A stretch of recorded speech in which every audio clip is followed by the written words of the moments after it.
Bapa,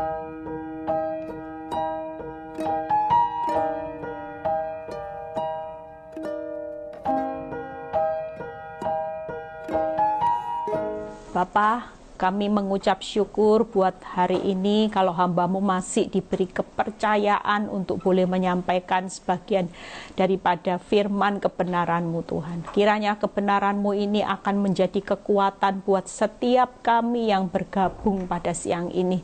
Kami percaya Tuhan, kuasa-Mu akan dinyatakan dan semua kemuliaan kembali kepadamu di dalam nama Tuhan Yesus yang percaya berkata amin. Ya. Happy weekend semuanya ya. Hari ini saya akan berkhotbah tentang bagaimana hidup di dalam satu perjuangan ya. Nggak usah takut kalau sampai hari ini kita ngalami satu penderitaan ya. Jangan takut menderita karena Tuhan itu nggak pernah punya rancangan yang buruk ya.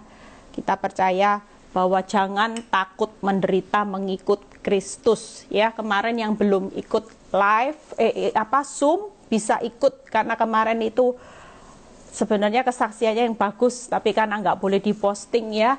Ada satu message di mana rumah tangga untuk menikmati berkat Tuhan itu seperti apa. Saudara yang belum ikut Zoom kemarin bisa bergabung ya, supaya kita hari-hari ini tidak banyak menciptakan satu perpecahan.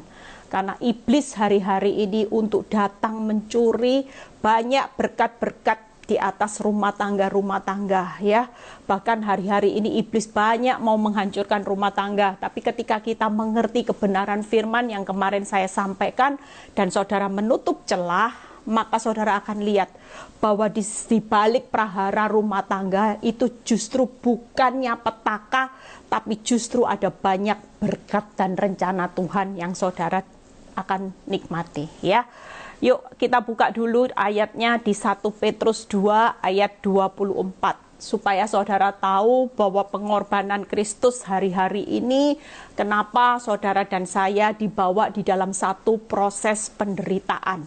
1 Petrus 2 ayat 24. Ia sendiri telah memikul dosa kita di dalam tubuhnya di kayu salib, supaya kita yang telah mati terhadap dosa itu hidup untuk kebenaran. Ya, firman Tuhan berkata bahwa ketika Yesus mati di atas kayu salib, supaya saudara dan saya tujuannya ya, supaya saudara dan saya mati terhadap dosa dan hidup untuk kebenaran.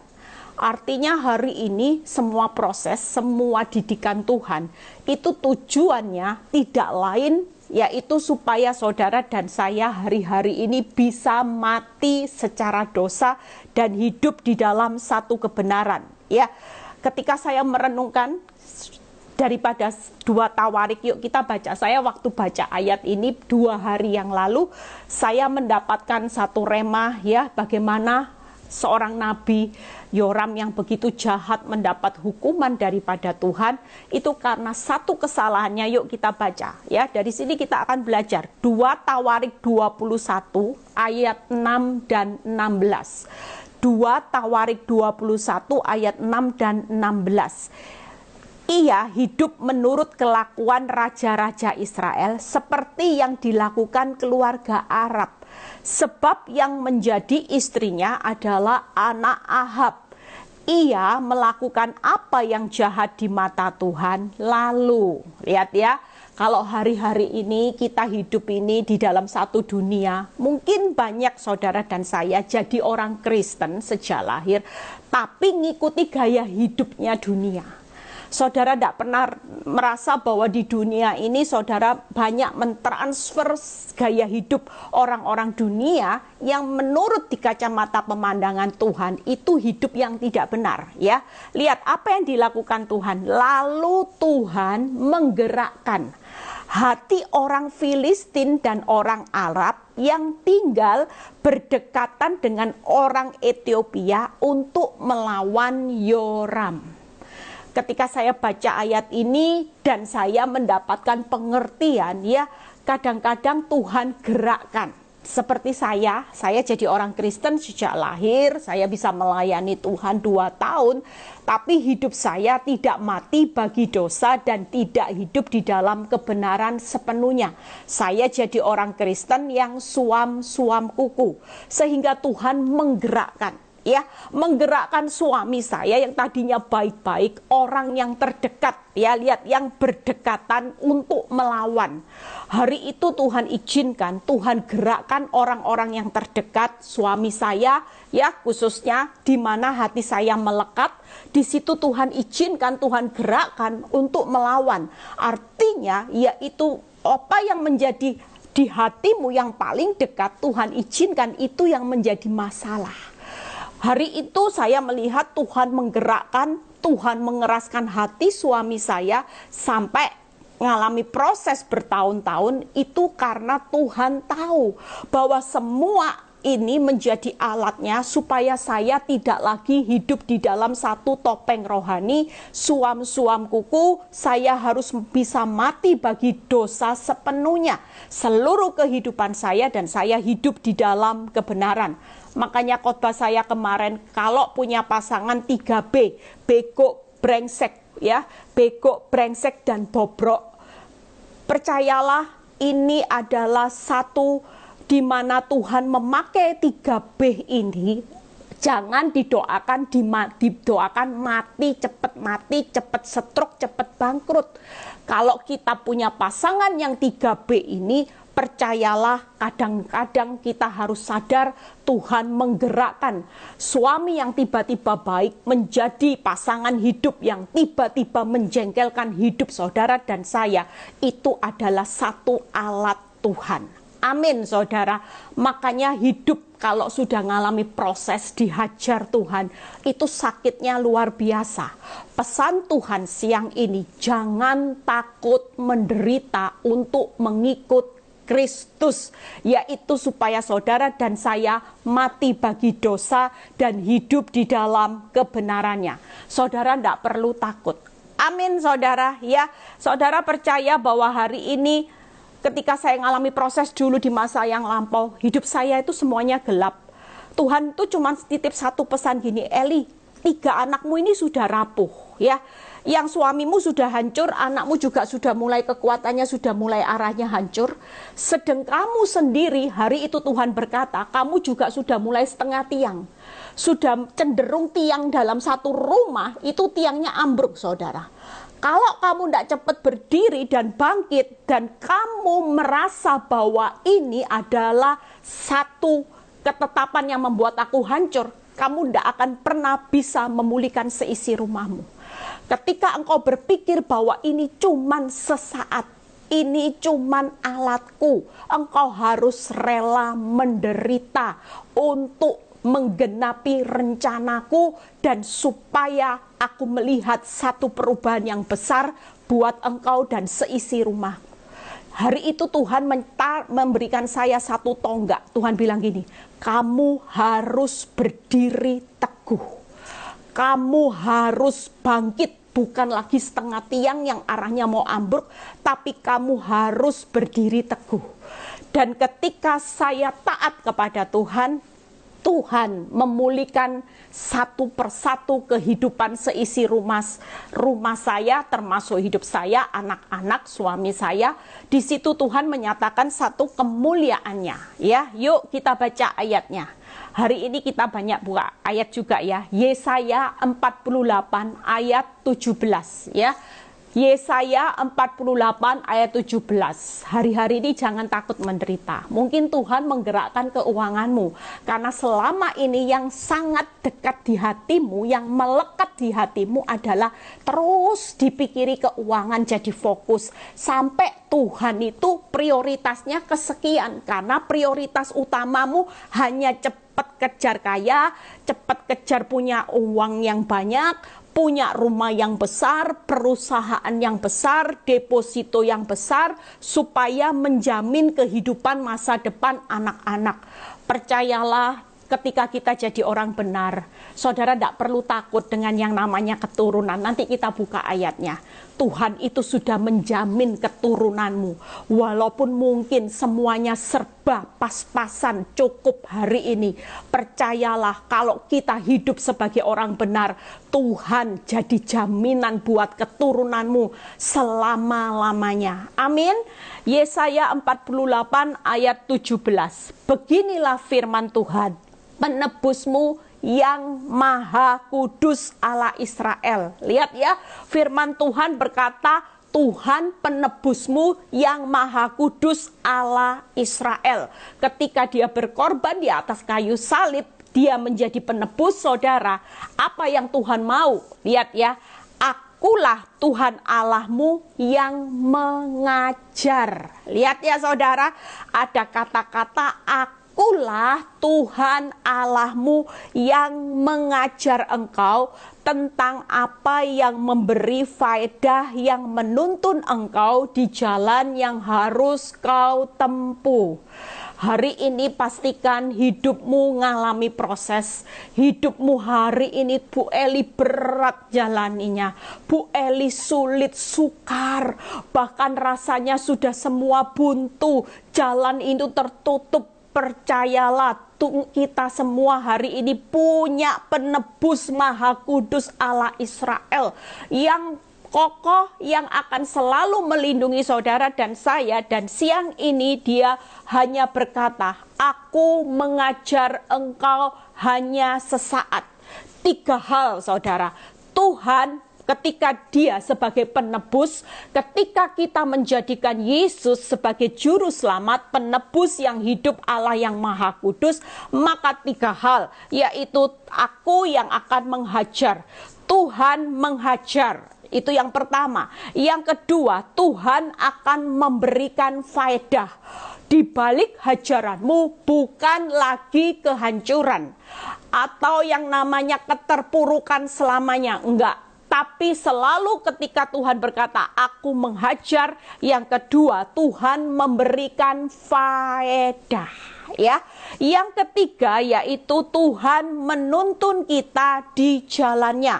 3 hal ini saudara dalam kehidupan saudara dan saya, ketika kita menjadikan Tuhan sang penebus yang hidup, yaitu yang pertama Tuhan menghajar, Tuhan memberikan faedah, Tuhan menuntun saudara dan saya ke jalannya.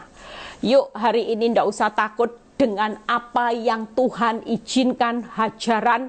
Mungkin selama ini saudara itu lebih cinta uang, saudara lebih cinta anak-anak, saudara lebih cinta suami, saudara punya berhala-berhala yang menjadi prioritas yang lebih dekat ya di hati saudara daripada Tuhan. Seperti tadi Yoram, maka Tuhan hari ini menggerakkan ya apa yang menjadi hati yang melekat itu digerakkan, yaitu menjadi satu proses hari ini. Orang-orang yang tadinya kita cintai, orang-orang yang terdekat mengkhianati kita. Pesan Tuhan, jangan takut. Amin. Karena ini cuma satu bentuk hajaran Tuhan supaya saudara dan saya mati bagi dosa dan hidup di dalam kebenarannya. Amin. Yuk kita lihat hari ini, nggak usah takut. Kenapa saudara? Yeremia 10 ayat 23 dan 24. Yeremia 10 ayat 23 dan 24. Aku tahu ya Tuhan bahwa manusia tidak berkuasa untuk menentukan jalannya. Dan orang yang berjalan tidak berkuasa untuk menetapkan langkahnya. Hajarlah aku ya Tuhan, tetapi dengan selayaknya. Ya, lihat ya. Jangan dengan murkamu supaya aku jangan kau binasakan. Saudara lihat kitab Yeremia 10 ayat 23 24 itu berkata, aku tahu, Tuhan itu tahu bahwa saudara dan saya ini tidak bisa menentukan jalan hidup saudara. Tuhan itu jelas tahu jalan hidup saudara dan saya. Dia yang menentukan, berkuasa, menetapkan langkah-langkah orang yang hidupnya di dalam perkenanannya. Orang benar itu selalu ditetapkan langkah-langkah hidupnya. Kita semua hari ini tidak pernah tahu sejam kemudian apa yang akan terjadi. Kita tidak pernah tahu saudara. Kita semua tidak pernah tahu. Ada banyak orang yang tertawa, tiba-tiba ada prahara. Usaha bangkrut ya. Tadinya usahanya enak-enak, lancar-lancar. Tiba-tiba usahanya mati secara total dan harus dijual karena harus bayar hutang bank. Kita semua tidak ada yang tahu hari-hari ini saudara. Bahkan kita tidak pernah tahu dunia ini mau dibawa sampai kemana keadaan saudara, sampai seberapa dalam mengalami keadaan keterpurukan. Seperti saya tidak pernah tahu. Pada waktu saya mengawali awal proses, saya cuma bilang gini sama Tuhan, Tuhan jangan lama-lama ya Tuhan. Aku ya sudahlah Tuhan, hajar aku. Memang selama ini aku itu terlalu hatiku melekat sama suami. Sampai cinta mati sama suami, sampai yang jadi Tuhan saya adalah suami saya. Saya merasa bahwa suami saya aja cukup membuat saya rasa aman, bukan Tuhan. Sehingga pada waktu saya diproses, saya sadar, saya bilang gini sama Tuhan, Tuhan hajar aku, bentuk aku, kasih aku kekuatan, tapi tolong please Tuhan, jangan lama-lama ya Tuhan, paling lama 2-3 tahun sudah cukup Tuhan, tolong. Saya nggak tahu saudara, tapi Tuhan tahu bagaimana jalan hidup kehidupan saya. Walaupun hari ini sampai 11 tahun lebih, Tuhan tetap memberikan saya kekuatan yang luar biasa. Bahkan berjalan makin lama makin kuat ya, arahnya dibawa Tuhan naik, beruntung bukan buntung saudara. Makanya nggak perlu takut ya. Hari ini kita percaya bahwa ketika kita tidak bisa menentukan jalannya, kalau dihajar Tuhan, tidak usah bilang cepet-cepet. Tidak usah bilang gini, Tuhan, aku mau sudah seperti ini, aku sudah ini. Kenapa Tuhan kok tidak lalukan semua masalahku? Tidak perlu ngomong seperti itu. Ya, kita percaya bahwa Tuhan sudah tahu jalan hidup saudara. Tenang. Tuhan itu lagi menetapkan langkah-langkah hidup saudara secara aman dan tanpa saudara bilang cepat-cepat. Dia senyatanya kepingin juga mempercepat pemulihan. Orang tua yang baik, siapa yang tidak kepingin sih lihat anaknya itu ngalami sesuatu yang indah, pemulihan, mau dikasih enak-enak supaya anaknya happy. Kita semua sebagai orang tua seperti itu. Tapi kalau semua fasilitas, semua kemudahan, semua kenyamanan buat anak saudara jadi rusak, buat anak saudara itu akhirnya murtad, dan akhirnya memalukan saudara, buat apa? Lebih baik hari ini dihajar, lebih baik hari ini diproses, dididik, saudara disiplin sama Tuhan, supaya apa? Saudara jadi orang benar yang benar-benar layak di hadapannya, sehingga Tuhan itu merasa bahwa pengorbanannya mati di kayu salib tidak sia-sia. Kalau semua diberi kenyamanan, kekayaan, enak-enak, kebahagiaan, kita percaya dunia ini tidak ada yang selamat saudara. Coba kalau saudara dikasih semuanya nyaman, tiap doa bim salabim seperti mantra, minta ini langsung turun mana dari surga, semuanya serba instan, serba enak. Kita percaya tidak ada orang yang lulus di dalam kekekalan. Semua pasti gagal. Nah kalau gagal Tuhan itu cuma gigit jari gini. Buat apa saya sampai menderita, dihajar, bilur-bilurku berdarah-darah, aku mati di kayu salib supaya manusia selamat, supaya manusia hidup bahagia selama-lamanya bersama aku, menikmati surga, rumah yang aku sudah sediakan ketika aku naik ke surga, di mana aku menyediakan rumah buat anak-anakku tempat tinggal selamanya. Tapi ternyata surganya kosong. Tidak ada yang lulus, semuanya berbondong-bondong masuk api neraka. Coba saudara. Jadi saudara jangan marah sama Tuhan. Pesan saya, Please, jangan marah sama Tuhan. Seberat apapun didikan Tuhan hari ini hajaranmu, kita lihat, jangan marah sama Tuhan. Karena terlalu sayangnya sama saudara dan saya, dia tega-tegain. Satu pihak Tuhan tuh bingung loh. Karena cintanya sama manusia, dia tidak kepingin dia terpisah dengan manusia. Dia pingin peluk saudara dan saya selamanya. Dia pingin rebut saudara dan saya untuk masuk ke surga. Tapi sebaliknya banyak manusia menolak Tuhan. Banyak manusia marah sama Tuhan saat proses di mana pemurnian itu terjadi. Banyak anak Tuhan yang murtad. Ndak Tuhan-Tuhanan, lari dari proses. Satu pihak Tuhan bingung, satu pihak karena rasa cintanya sama saudara. Tapi kalau diberi kenyamanan, dia merasa lebih kehilangan saudara selama-lamanya. Jadi hari ini Tuhan berpesan, nak, hari ini aku tegakan kamu ngalami sakit. Waktu kamu sakit, aku juga ikut merasakan. Aku sebenarnya tidak tega, tapi aku tegain yang sementara daripada yang kekal. Tangkap ya saudara. Waktu Tuhan datang dalam hidup saya juga marah waktu itu sama Tuhan. Saya bilang ini, Tuhan tidak adil.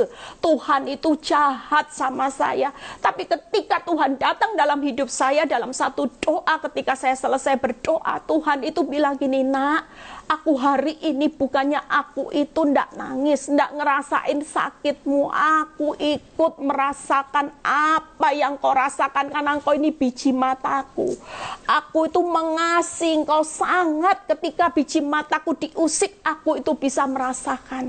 Tapi hari ini terpaksa aku harus tegakan semua ini. Aku lebih tega memproses hidupmu menderita sesaat daripada selama-lamanya kehilangan engkau. Aku lebih tidak sanggup. Saudara tangkap ya, suara hati Tuhan waktu itu membuat saya nangis, saudara. Ketika dia berkata, aku tidak sanggup kalau kehilangan engkau selama-lamanya. Aku tidak sanggup, aku mati supaya aku bisa mendapatkan manusia yang aku kasihi selama-lamanya hidup bersama dengan aku. Waktu kata-kata itu terjadi, saudara, saya nangis. Kalau saya ingat kata-kata itu, saya nangis, saudara. Saya nangis, saya bilang, ampuni aku Tuhan. Aku tahu bahwa ternyata hari ini engkau mengizinkan didikan hajaran yang keras, karena engkau sangat mengasihi aku. Tuhan itu jelas berkata, aku tidak sanggup. Aku lebih baik lihat engkau menderita hari ini di dunia. Ini cuman sementara daripada aku kehilangan hartaku yang berharga yang aku kasihi selama-lamanya. Itu lebih membuat aku pukulan. Yuk kita baca saudara, hajaran Tuhan di Yeremia 10 ayat 23, 24 itu enggak usah takut. Firman Tuhan berkata seperti ini, hajarlah aku ya Tuhan, tapi dengan selayaknya. Hajaran Tuhan itu selayaknya, saudara. Jangan membesar-besarkan, Tuhan engkau tega, engkau jahat. Enggak, saudara, layak, selayaknya. Enggak akan melampaui kekuatanmu. Percayalah, dia sudah memberikan jalan keluar yang terbaik buat saudara dan saya. Dia tahu kapan waktunya untuk memulihkan segala sesuatu, itu indah pada waktunya. Amin, saudara. Yang kedua, bagaimana? Jangan dengan murkamu. Artinya hajarannya itu dengan kasih. Saudara tahu hari ini walaupun saya diizinkan suami saya selingkuh, apakah hajaran Tuhan tidak datang dalam hidup saya dengan kasih? Dengan kasih, saudara. Dia tidak pernah dengan murka walaupun saudara kebangetan sama Tuhan. Saudara berkali-kali sakiti hati Tuhan sampai Tuhan izinkan hajaran itu. Tapi tetap siang ini Tuhan berkata, nak, jangan takut. Hajaranku itu selayaknya kok. Tidak akan melampaui kekuatanmu. Aku tahu kekuatanmu itu terbatas. Dan hari ini hajaranku itu dengan kasih. Engkau tidak perlu takut menderita saat ikut jadi pengikutku hari ini. Engkau jangan terintimidasi dengan iblis bahwa aku Tuhan yang tega, aku datang dengan murkaku karena dosa-dosamu, karena kesalahanmu sebagai manusia. Walau walaupun engkau berkali-kali menyakiti aku, hari ini hajaranku tetap dengan kasihku. Itu ada di dalam satu koridornya Tuhan. Kita semua tetap di dalam pagar kasih karunia.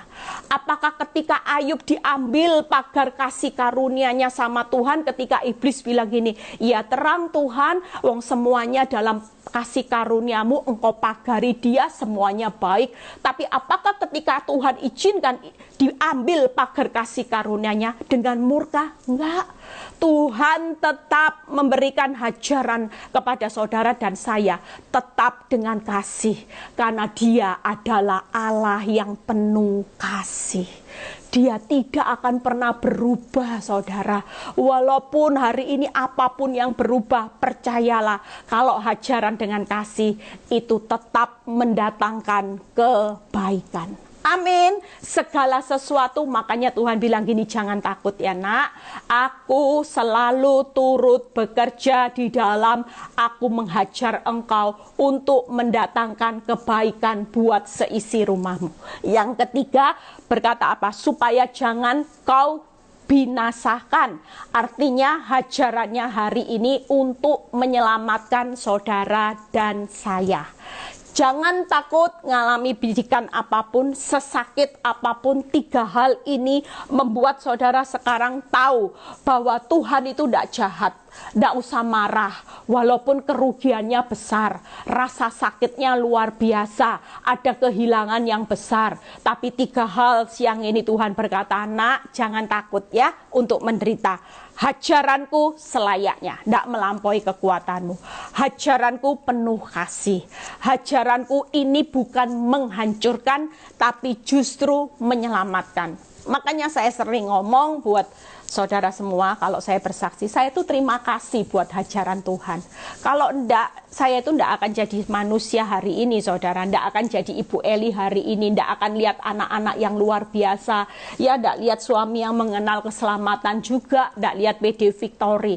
Makanya setiap hajaran itu pasti menyelamatkan kok. Enggak usah takut ya. Enggak pernah menghancurkan hidupmu. Percayalah, kalau hajarannya sudah selesai, ada faedah. Ini yang kedua ya, nanti semuanya itu akan dapat upah. Amin saudara ya.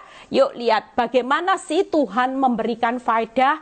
Hajarannya ini cuma didikan sesaat supaya saudara hari ini yaitu meninggalkan dosa. Yuk baca Yesaya 48 ayat 18 sampai 19. Kalau saudara sudah tahu faedahnya, saudara hari ini akan mengucap syukur. Buat hajarannya saudara akan bilang gini, terima kasih proses, karena lewat proses aku menikmati faedahnya hari ini. Amin saudara, yuk kita baca. Sekiranya engkau memperhatikan perintah-perintahku ya. Hari ini kalau kita lagi ngalami proses kehilangan kerugian karena Tuhan lagi mendidik saudara, yang perlu saudara lakukan, perhatikan aja bagian saudara itu apa. Kalau suruh mengampuni, ya mengampuni, mengasihi, suruh bersukacita, ya bersukacita, berdoa, ya berdoalah, mengucap syukurlah dalam segala hal. Itu perintah, saudara ya. Mengasihi itu perintah loh, saudara. Tidak bisa ditawar-tawar lagi. Seburuk apapun ya. Bahkan kita pernah kan dengar kesaksian seorang ibu yang anaknya dibunuh sama teman sekolahnya. Berat untuk ngampuni. Tapi ketika dia sadar bahwa mengampuni, mengasihi orang yang membunuh anak satu-satunya loh saudara. Anak satu-satunya loh saudara, ndak gampang saudara. Tapi ketika dia tahu mengampuni, mengasihi itu perintah Tuhan, dia rela mengampuni pembunuh anak satu-satunya. Berat, sakit saudara. Tapi kita lihat ya, maka lihat ya, damai sejahteramu akan seperti sungai yang tidak pernah kering. Itu yang pertama saudara ya. Dan kebahagiaanmu akan terus berlimpah seperti gelombang-gelombang laut yang tidak pernah berhenti. Yang ketiga saudara lihat, maka keturunanmu akan seperti pasir dan anak cucumu seperti kersik banyaknya. Nama mereka tidak akan dilenyapkan, ditiadakan dari hadapanku. Keren saudara. Kenapa kalau saya berkhotbah selalu saya bilang, saya hari ini bertahan. Walaupun orang bilang saya bego, saya bodoh, saya seperti keset, it's okay. Karena saya mengerti firman, ketika saya bertahan hari ini di dalam hajaran Tuhan, bukan perkara sia-sia. Saya hari ini cuma melakukan bagian saya saja. Oh, hari ini sudah di PHP berapa kali Bu Eli? Oh, enggak masalah. Karena setiap kali ada proses kelanjutan, cerita hidup saya akan diperpanjang lagi sinetronnya. Itu berarti saya akan makin menikmati faedahnya Tuhan. Ada upah yang Tuhan sediakan, yaitu apa tadi? Damai sejahtera seperti sungai. Yang kedua, kebahagiaannya kita terus berlimpah-limpah. Dan yang ketiga yang membuat saya punya semangat adalah keturunan yang diberkati. Siapa yang tidak kepingin? Jujur, ibu yang punya anak satunya dibunuh oleh temannya, mati ketika dia melakukan taat dengan perintah Tuhan. Bukan berarti dia hidup dalam tekanan. Saya terlalu percaya karena saya sudah praktek. Waktu saya tidak bisa melepaskan pengampunan, hidup saya tidak pernah damai. Hidup saya tidur susah, makan susah, saudara. Rasanya ada ganjelan besar di hati saya yang tidak bisa keluar. Tapi sejak saya berkata, Tuhan, apapun yang dilakukan suami saya, apapun yang dilakukan wanita ini atas hidup saya, mulai hari ini aku mau taat, aku mau dengar-dengaran akan perintahmu, aku lepaskan damai sejahtera, aku mengampuni, aku melepaskan berkat. Saya mulai belajar mendoakan wanita itu. Kalau dulu saya tidak mau doa wanita itu, saya kepingin dia cepat dapat celaka, saya kepingin Tuhan segera menghukum wanita ini, dan saya juga kepingin Tuhan segera menghukum suami saya. Tapi saya sejak mengerti firman, saya segera melakukan apa yang Tuhan perintahkan. Sejak itu saya berdoa, saya memberkati wanita ini, berikan dia jodoh pekerjaan yang baik. Saya memberkati suami saya. Di situ ada satu beban yang Tuhan angkat keluar. Sejak hari itu hidup saya dipenuhi damai sejahtera. Saya gampang tidur, saya gampang makan. Wow, sukacita, ada kebahagiaan. Apakah selama hampir 12 tahun tidak ada kebahagiaan yang berlimpah-limpah? Sangat, saudara. Satu pintu yang tertutup itu membuka banyak pintu, dan itulah kebahagiaan yang berlimpah-limpah yang saya lihat hari ini. Kalau lihat tuaian jiwa, wow. Kalau lihat buahnya Victory, wow. Kalau lihat hidup saya, wow. Lihat anak-anak, wow. Lihat suami, wow. Saudara, jangan pikir Tuhan itu diam atas penderitaanmu. Tuhan itu tidur atas penderitaanmu. Tidak akan pernah, saudara. Dia sangat mengasihi saudara dan saya. Itu sebabnya hari ini, percayalah, ketika saudara hari ini menerima hajarannya, dan saudara tetap hari ini taat, dan saudara memperhatikan perintah-perintahnya, percayalah firman Tuhan itu pasti digenapi. Yaitu apa? Yang pertama, damai sejahteranya tidak akan pernah berhenti. Saudara akan tetap mengalami proses itu berjalan makin lama makin kuat. Saudara akan dibawa arahnya naik. Ada kebahagiaan yang Tuhan sediakan sangat berlimpah-limpah. Bahkan keturunan yang diberkati itu pasti digenapi. Amin, saudara. Jadi hari ini jangan takut ya, mengalami kerugian besar, yang sudah putus asa, yang sudah berkata mau menyerah, marah sama Tuhan, mau meninggalkan Tuhan. Hari ini pastikan firman ini buat saudara dan saya ya. Jadi hari ini yuk, kalau saudara lihat apa sih yang Tuhan lihat hari ini ketika hajarannya terjadi di pemandangan Tuhan itu. Tuhan lihat gini, apakah hajarannya itu sudah memetik hasil. Saudara tangkap ya.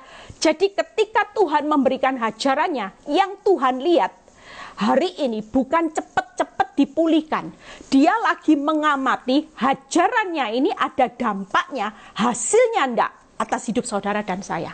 Tuhan lagi nilai. Lihat sih, waktu aku izinkan suaminya selingkuh, aku izinkan keuangannya bangkrut, aku pengen lihat hajaranku ini ada hasilnya enggak dalam hidup Eli? Hajaranku ini ada hasilnya enggak dalam hidup anakku ini? Dilihat, oh sudah mati enggak bagi dosa.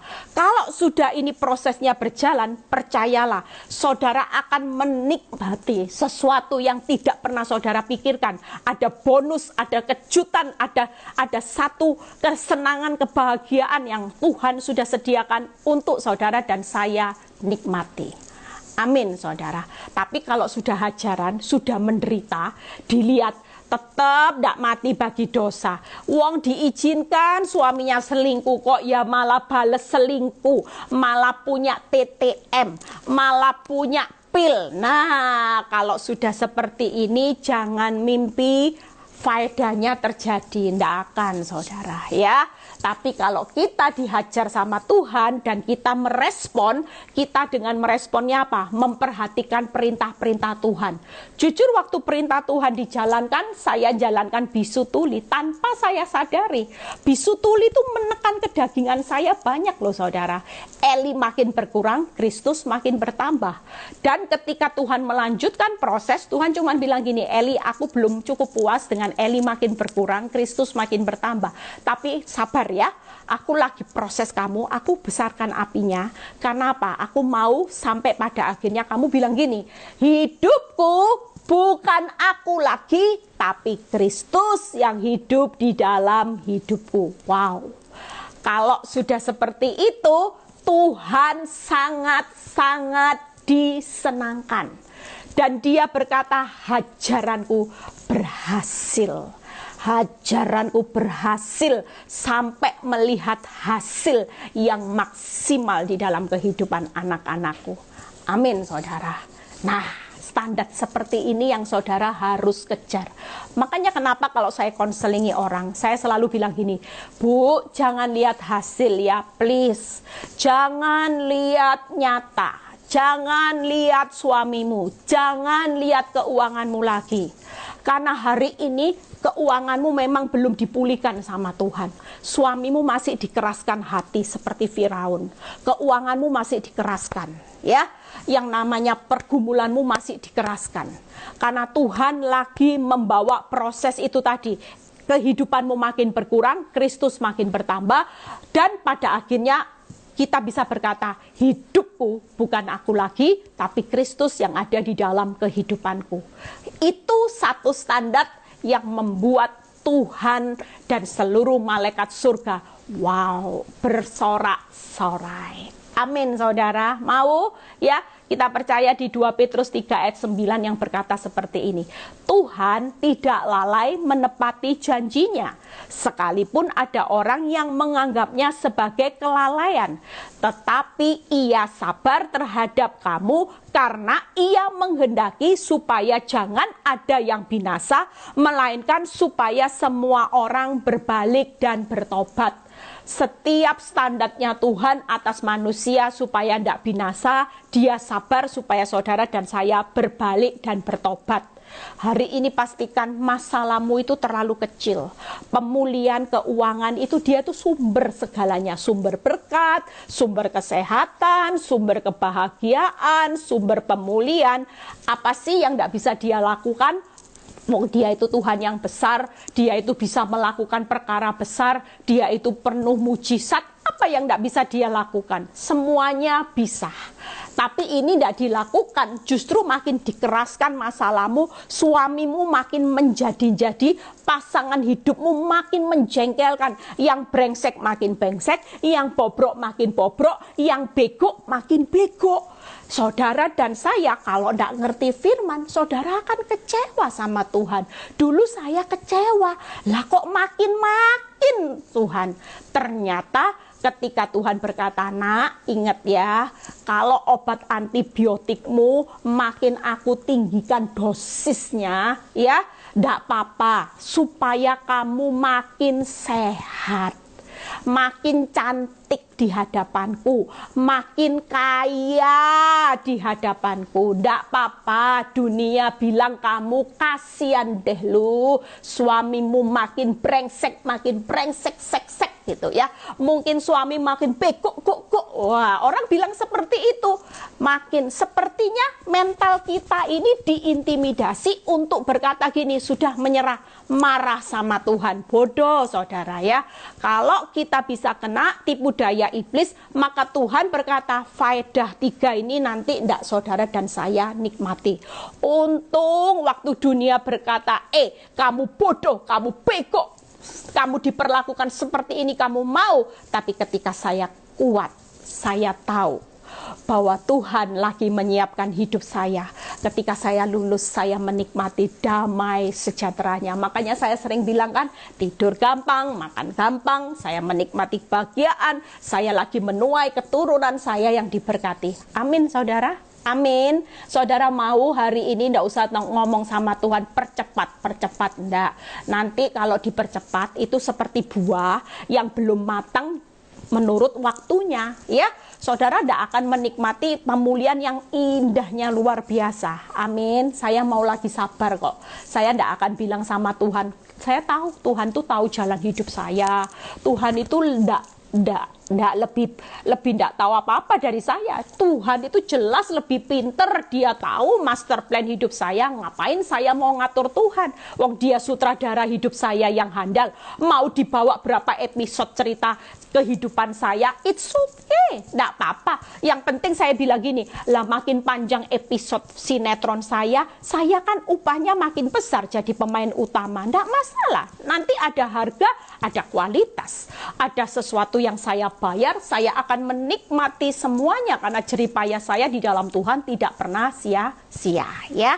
Yuk kita sukacita. Yang terakhir, ya, bagaimana sih Tuhan menuntut kita di jalannya, ya. Hari ini yuk kita buka Amsal 5 ayat 22 sampai 23. Amsal 5 ayat 22 sampai 23. Orang fasik tertangkap dalam kejahatannya dan terjerat, lihat ya, dalam tali dosanya sendiri. Lihat ya, saudara, lihat, baca firman ini baik-baik. Orang fasik tertangkap dalam kejahatannya, terjerat dalam tali dosanya sendiri. Jadi kalau ada orang berdosa sampai ngalami bencana yang hancur-hancuran, ya saudara tahu, kita semua tidak bisa nyalahkan siapapun. Karena ini yang menjerat hidupnya adalah tali dosanya sendiri. Ya, makanya hari ini mengucap syukur saudara. Saya kalau pelayanan di penjara, saya selalu ngomong buat orang penjara kalau konseling sama saya, Pak, ngucap syukur ya kalau Tuhan tangkap Bapak hari ini di penjara, ndak lama-lama, itu karena Tuhan terlalu sayang. Lu Bu, kok bisa ya Bu, teman saya yang lebih jahat dari saya ndak ditangkap-tangkap Pak. Lebih baik ditangkap hari ini supaya ndak terjerat dari tali dosanya sendiri. Nanti nyeselnya itu ndak ketulungan. Hari ini Bapak dapat anugerah. Di penjara ketemu Tuhan. Di penjara bertobat, berbalik. Disitulah kasih karunia Tuhan. Faedah-faedah yang akan Tuhan berikan mulai hari ini Pak. Sampai keturunanmu Pak. Jangan sampai nanti kalau nyesel ada banyak orang. Jujur saya banyak konselingi ya. Khususnya saudara tahu, saya itu lupa, baru beberapa hari yang lalu itu mau kesaksian tentang ini karena saya melayani beberapa orang rentenir, ya, rentenir uang itu loh saudara. Aduh saudara, hidupnya habis saudara. Sampai yang konseling sama saya ini anaknya hari itu masuk rumah sakit kena penyakit dan kita ini mendoakan. Anaknya bilang gini, Bu Eli, kita satu keluarga ini hancur Bu Eli. Mulai dari Koko, Cece, ya, sampai adik saya, sampai hidup saya. Semua hancur-hancuran. Bu Eli tahu kenapa? Ini karena kesalahan orang tua saya. Karena dari dulu banyak orang berkata, jangan hidup jadi rentenir. Bayar harganya mahal. Tapi karena enak Bu Eli 10%. Aduh dulu saya ingat waktu masih jaya-jayanya mama papa saya. Wow, uang itu gampang Bu Eli. Tapi Bu Eli tahu tidak sebanding dengan bayar harganya. Mama papa saya harus lihat rela anak 4 ini menderita Bu Eli. Habis semua Bu Eli. Kita punya usaha bangkrut. Mama papa keluar masuk rumah sakit. Saya sendiri depresi masuk keluar rumah sakit. Belum adik saya juga. Saudara lihat saudara. Kita mau salahin siapa? Sampai dia bilang gini, ini karena semua bayar harga. Saya tahu hari ini saya tidak marah sama Tuhan. Saya bilang saya tahu orang tua saya lagi bayar harga karena terjerat dari dosa yang dilakukannya. Saudara lihat hari ini mengucap syukur ya saudara. Kalau ada hajaran yuk kita baca. Ia mati ya, terjerat dosa. Ia mati karena tidak menerima didikan. Dan karena kebodohannya yang besar, ia tersesat. Makanya hari ini kalau ada hajaran, itu supaya apa? Supaya kita dididik sama Tuhan. Memang kaget saudara. Tapi supaya apa? Yang pertama supaya kita itu membuang kejahatan. Yang kedua supaya kita keluar dari jerat dosa. Yang ketiga supaya kita tidak tersesat kehilangan arah. Jadi mengucap syukurlah, tidak usah banding-bandingkan sama tetanggamu, sama temenmu. Dulu saya bilang gini, Tuhan enak ya temenku ini berbuat dosa lebih jahat dari saya. Duh suaminya baik loh Tuhan. Suaminya tidak macem-macem ya menurut saya waktu itu ya. Tapi ternyata hari ini juga hancur-hancuran saudara. Apa yang dipandang dunia di luar, saudara tidak bisa nilai, saudara. Semua cuman pencitraan, saudara. Tapi sejujurnya tidak ada orang yang hari ini terjerat dosa, pada akhirnya hidupnya enak. Justru saudara dan saya yang dihajar Tuhan di awal-awal seperti saya, dihajar Tuhan selama 12 tahun. Jujur, hari ini hidup kebahagiaan, hidup damai sejahtera, hidup melihat keturunan yang diberkati. Tuhan genapi janjinya atas hidup saya. Amin saudara. Milih mana saudara? Enak dibiar-biarin nyaman ya, terus hidup dosa. Sementara saudara tidak tahu kan kalau iblis lagi jerat saudara di dalam dosa saudara sendiri loh saudara. Ya, tahu-tahu kalau sudah bayar harga, menyesal, ya. Tapi saudara sudah tidak bisa berbuat apa-apa. Berapa banyak, ada banyak saya konseling ibu-ibu yang sudah mati. Dulu dibilang suruh ngampuni, tidak bisa. Sudah kanker stadium akhir, usianya 3 bulan, baru mau bertobat. Tapi sudah tidak bisa apa-apa. Ya kalau Tuhan mau ambil hidupnya, karena Tuhan tahu. Pernah satu kali ada seorang yang marah sama Tuhan. Dia bilang gini, kenapa suamiku sudah bertobat kok diambil sama Tuhan? Kenapa Bu Eli? Kenapa Tuhan tidak izinkan pemulihan dalam hidup rumah tangga saya boleh menikmati anggur? Saya cuma bilang gini, Tuhan lebih tahu jalan hidupmu. Semisal suamimu sembuh, sehat, diberkati lagi. Kalau jatuh dalam dosa lagi, mungkin Tuhan berpikir kamu juga akan ikut jatuh dalam dosa. Mungkin kamu juga tidak akan kuat.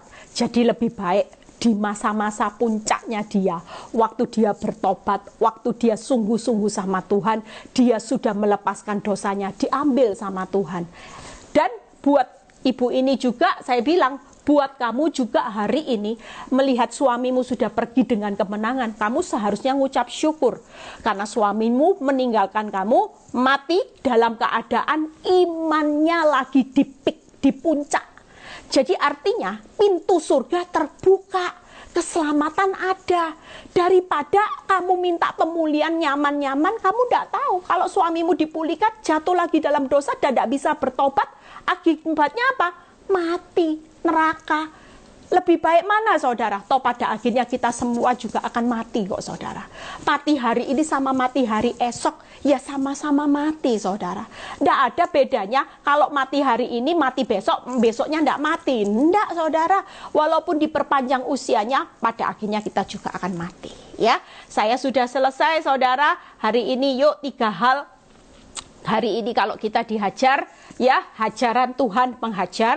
Yang kedua, Tuhan akan memberi faedah atau hikmat. Tidak usah takut waktu kita mengikut Kristus menderita, it's okay. Hajaran Tuhan yaitu selayaknya, hajaran Tuhan dengan kasih, hajaran Tuhan itu pasti menyelamatkan. Jadi hari ini tidak usah takut ya. Yang penting hari ini perhatikan perintah-perintahnya Tuhan. Yang sadar segera berbalik, bertobat, tinggalkan dosa-dosa yang lama. Kalau dulu suka sakit hati, buang semuanya. Kalau dulu tidak tunduk sama suami, tidak pernah menghormati suami, bertobat. Suami yang dulu tidak pernah mengasihi istri, tidak pernah menghargai istri, bertobat, supaya doa-doamu tidak terhalang, ya, supaya engkau juga diberkati. Itu yang Tuhan mau. Setelah memperhatikan perintah, jalanmu, hidupmu panjang seperti saya 12 tahun, nikmati aja. Yang pasti ada hikmah faedahnya, yaitu saudara dan saya akan menikmati sukacita, kebahagiaan. Hari ini menderita itu investasi, karena investasi ada warisan keteladanan buat keturunanmu. Makin saudara bayar harga mahal, nanti yang menikmati adalah keturunanmu, ya. Yang ketiga yaitu supaya apa? Dituntun. Saudara hari ini memberi faedah, Tuhan menuntun ke jalannya, yaitu supaya saudara dan saya hari ini membuang kejahatan, ya. Saudara keluar dari jerat dosa, supaya jerat dosa ini nanti tidak buat saudara nyesel, ya. Yang ketiga supaya kita tidak tersesat. Makanya pemazmur itu berkata apa saudara? Di Mazmur 119 ayat 67 dan 71. Sebelum aku tertindas, aku menyimpang, tetapi sekarang aku berpegang pada janjimu, bahwa ini kata-kata yang bagus. Ini ayat ini jadi pegangan saya saudara waktu saya jalani proses berdarah-darah. Bahwa aku tertindas itu baik bagiku, supaya aku belajar ketetapan-ketetapanmu. Katakan siang ini, Tuhan, aku tertindas, aku ngalami proses, itu baik bagiku, supaya aku belajar ketetapanmu, aku memperhatikan perintahmu, supaya hidupku Eli makin berkurang, Kristus makin bertambah, hidupku bukan aku lagi, tapi Kristus yang ada di dalam hidupku. Yuk diulangi, ya.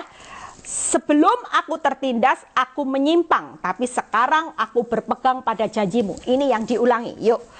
Aku tertindas hari ini, ngalami proses, itu baik bagiku, supaya aku belajar ketetapanmu, supaya aku memperhatikan perintahmu, supaya aku hidup di dalam kebenaranmu, supaya hari ini aku mati bagi dosa, hidupku bukan aku lagi, tapi Kristus yang hidup di dalam hidupku.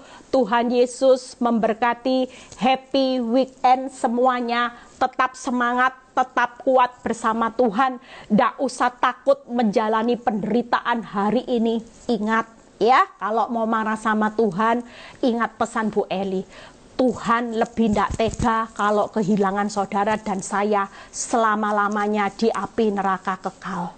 Hari ini memang dia tega kan, tidak apa-apa saudara. Nikmati aja hajarannya. Toh hajarannya tidak melampaui kekuatan saudara dan saya, ya.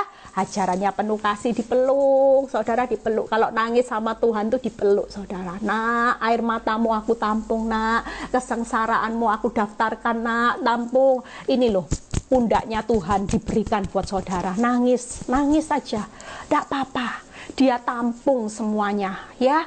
Amin saudara, ya. Kita percaya hari ini, yuk kita berdoa. Kita percaya menjalani proses hari ini akan banyak kesaksian. Yuk.